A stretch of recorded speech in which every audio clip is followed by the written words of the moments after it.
प्राचीन जंगल के मध्य में, जहां सूरज की रोशनी चंदवा के माध्यम से नाचती थी और छाया रहस्य फुसफुसाती थी, वहां समय से अछूता एक क्षेत्र था।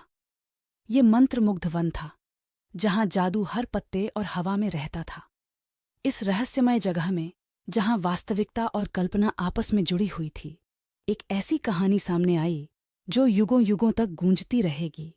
एक बार की बात है, मुग्ध वन के किनारे एक अनोखे गांव में एलारा नाम की एक युवा लड़की रहती थी। उसने अपनी दादी से जंगल के चमत्कारों की कहानियां सुनी थीं, जो चमचमाती आत्माओं, राजसी गैंडाओं और बुद्धिमान बूढ़े जादूगरों के बारे में बात करती थीं।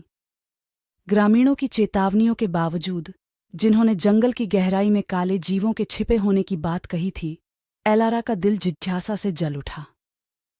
एक मनहूस सुबह, जैसे ही भोर की पहली किरण ने पेड़ों की चोटियों को चूमा, एलारा ने एक निर्णय लिया जिसने उसके जीवन को हमेशा के लिए बदल दिया। साहस और दृढ़ संकल्प के अलावा कुछ भी न होने पर वह मुग्ध वन में चली गई।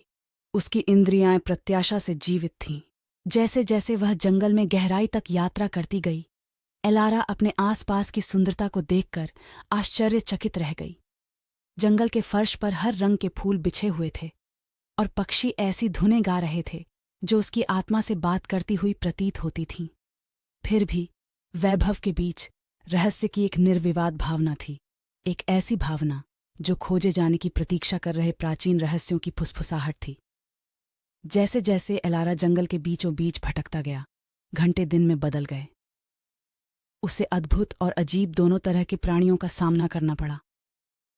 चंचल परी जो सूरज की किरणों पर नृत्य करती थीं, शरारती पिक्सी जो उसे अपनी चालों से चिढ़ाती थीं, और कोमल दिग्गज जो जंगलों में घूमते थे। लेकिन जैसे जैसे दिन बीतते गए, एलारा को एहसास होने लगा कि कुछ गड़बड़ है। एक बार जीवंत जंगल धुंधला होने लगा और पेड़ों पर एक भयानक सन्नाटा छा गया। यह ऐसा था मानो पूरे देश में एक छाया पड़ गई हो, जिससे उसके निवासियों पर सन्नाटा छा गया हो। सच्चाई को उजागर करने के लिए दृढ़ संकल्पित एलारा आगे बढ़ती गई। हर गुजरते पल के साथ उसके कदम तेज होते गए। अंततः वह चांदनी में नहाए हुए एक साफ स्थान में उभरी, जहां एक दृश्य ने उसका स्वागत किया जिससे उसकी रीढ़ में सिहरन दौड़ गई। समाशोधन के केंद्र में एक ऊंचा ओक का पेड़ खड़ा था। उसकी शाखाएं किसी प्राचीन जानवर के पंजे की तरह मुड़ी हुई और नुकीली थीं। इसके आधार पर झिलमिलाता पानी का एक चुड़ैल ने उसे जिज्ञासा और अवमानना के मिश्रण से देखा। अज्ञानी बच्चा, वह बोली, क्या तुम नहीं देखते? यह जंगल मर रहा है।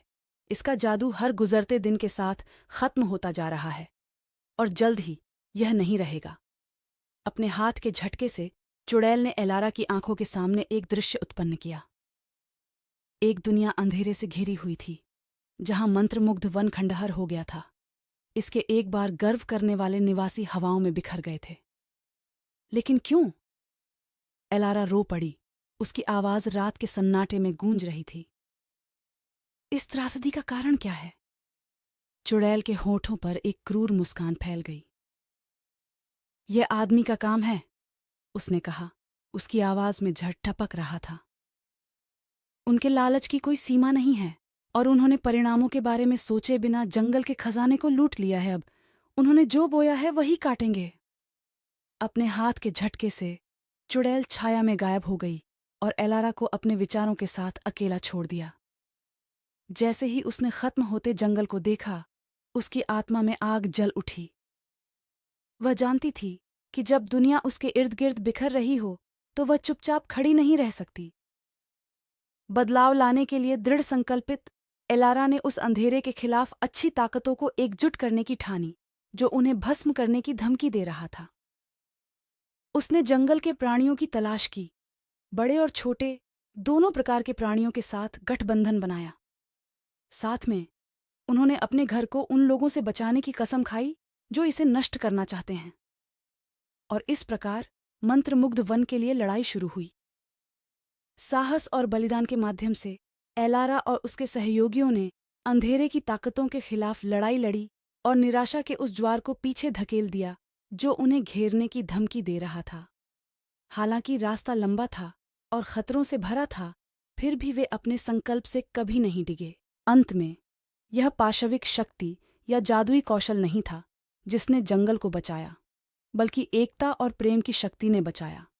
जैसे ही एक नए दिन में सूरज उग आया, अंधेरा कम हो गया और मंत्रमुग्ध वन एक बार फिर खिल गया। इसकी सुंदरता हमेशा के लिए बहाल हो गई। और यद्यपि डायन के श्राप की स्मृति उन लोगों के मन में छाया की तरह बनी रही जिन्होंने इसे देखा था, जंगल के लोग जानते थे कि जब तक वे एक साथ खड़े हैं,